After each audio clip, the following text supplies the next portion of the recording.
L'archipel des îles de Ragno présente une configuration assez intéressante. Il est situé à un carrefour majeur sur la côte nord. À la jonction entre la rivière aux Outardes et le fleuve Saint-Laurent, ce groupe de 5 petites îles est le lieu d'une richesse biologique inestimable.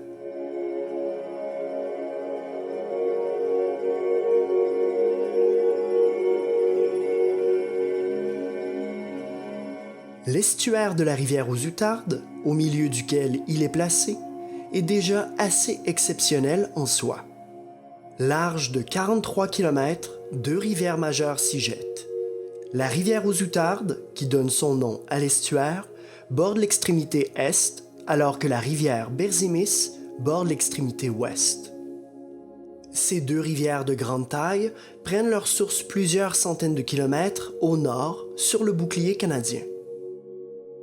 Elles charrient avec elles de nombreux sédiments et alluvions qui, tout au long de leur parcours, jusqu'au fleuve, viennent s'enrichir en éléments nutritifs. C'est cet apport de nutriments qui explique la quantité phénoménale d'organismes dans l'estuaire.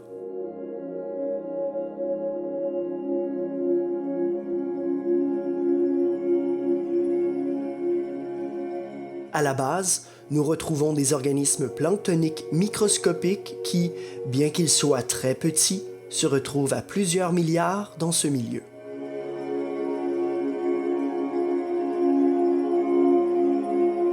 Au gré des chaînes alimentaires, ces organismes vont permettre la présence de plusieurs poissons, qui à leur tour permettront l'implantation quasi permanente de populations de phoques communs sur le territoire. Ce site est aussi intéressant pour les baleines de passage que pour les oiseaux.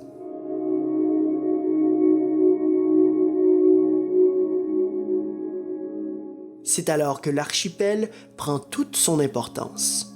Il abrite l'une des plus importantes concentrations d'oiseaux coloniaux de l'estuaire maritime. Avec 7 espèces distinctes et quelques 6900 couples nicheurs.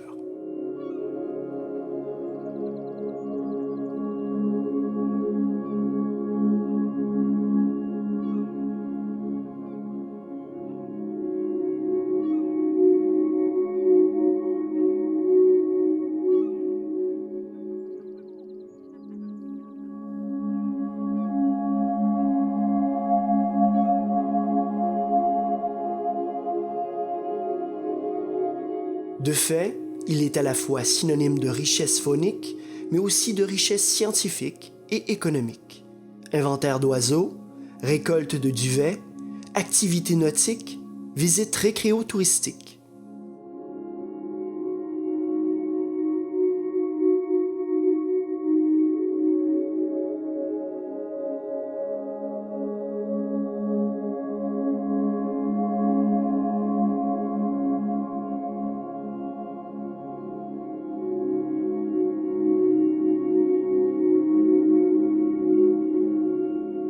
Jouant un rôle de sanctuaire capital pour la faune aviaire, l'archipel de Ragno est considéré par le fait même comme un bijou fragile dans la Manicouagan.